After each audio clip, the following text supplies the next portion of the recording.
Welcome to The Explainer. Today, we're diving into a really fascinating and, yeah, pretty complex spiritual practice within Sufi Islam called al-Werd.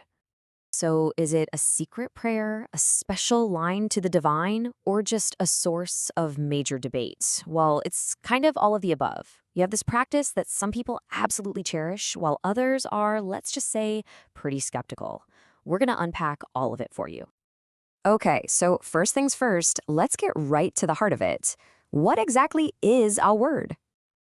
At its core, a wird is a set of prayers, like a litany, that a Sufi leader or a Shaykh puts together. It's then given to followers to recite regularly as part of their spiritual journey. But here's the kicker. It's often seen as a supernatural spiritual formula. That's a huge deal, right?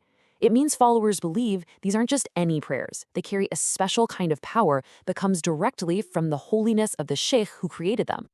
And it's not just a random collection of words. Nope. It's built on these four pillars. And if you look at them, you'll see they're all cornerstones of mainstream Islamic worship: asking for forgiveness, remembering God, sending blessings on the Prophet, and making personal prayers. So al-Werd is really about organizing these fundamental acts into a very structured practice. So how does this actually work in practice? Well, it's pretty methodical. It often involves specific timings, like right after daily prayers, and a set number of repetitions, which is why you'll often see a rosary being used. Some of these litanies are even kept secret, shared only with inner circle disciples. But the most fascinating part? Where these prayers come from. Some are said to originate directly from a sheikh's personal spiritual experiences, like a powerful dream or a sudden revelation. And you guessed it, that very uniqueness. Well, that's where things get complicated. This is the source of some pretty significant debates among Islamic scholars. The entire argument really hinges on this one crucial concept: bid'ah. You're going to hear this word a lot.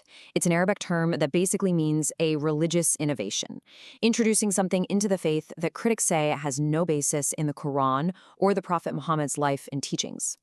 So what are the critics actually pointing to? Well, it's a whole range of things. We're talking about the tools, like the rosary, the style of worship itself, sometimes involving singing, loud group chanting, or even dancing. Then there are the incredible metaphysical claims made by the founders.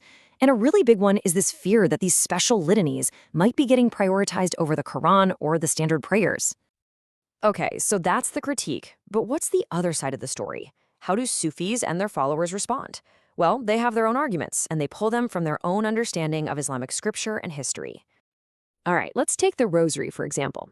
Critics say, hey, that's an innovation, but the response is pretty interesting.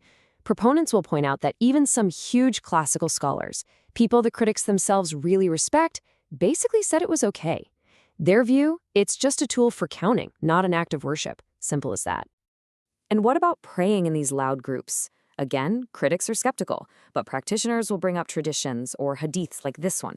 The story goes that the Prophet found his companions gathered in a circle just remembering God, and he comes back with this message: God is literally boasting about you to the angels. For followers, that's a massive green light for group remembrance. Okay, but now we get to something that's maybe a little more jarring to outsiders: the singing, and yes, even dancing that can be part of the recitation.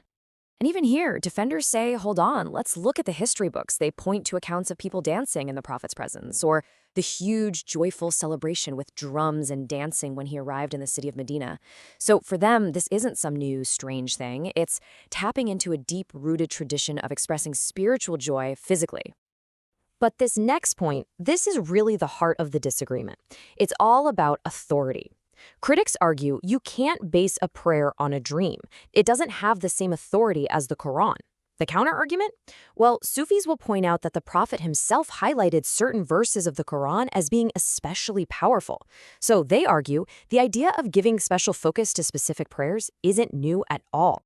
And this right here, this is probably the toughest pill for critics to swallow. You have a claim from the founder of a major Sufi order who said he saw the Prophet, not in a dream, but while fully awake, and received these prayers directly from him. And not just the prayers, but a promise of salvation for his followers. I mean, think about that. If you're a believer, that's the ultimate validation. But if you're a critic, it's a completely unverifiable and maybe even dangerous claim. So when you boil it all down, this whole debate is about a fundamental tension. Where does established historical tradition end and personal spiritual experience begin? And this is way bigger than just one specific set of prayers. This debate gets to the very core of how any faith is lived and interpreted over time.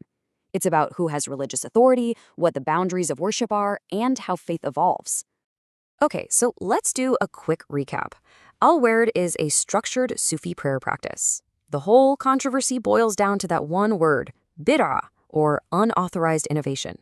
Critics want to see a direct link to the Quran or the Prophet's life for every single practice.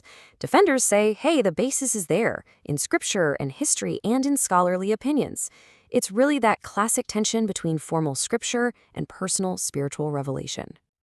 And that leaves us with a really profound question, one that goes way beyond this specific topic. In any faith, where do you draw the line between timeless, ancient scripture and the deeply personal spiritual experience? There's definitely no easy answer to that one.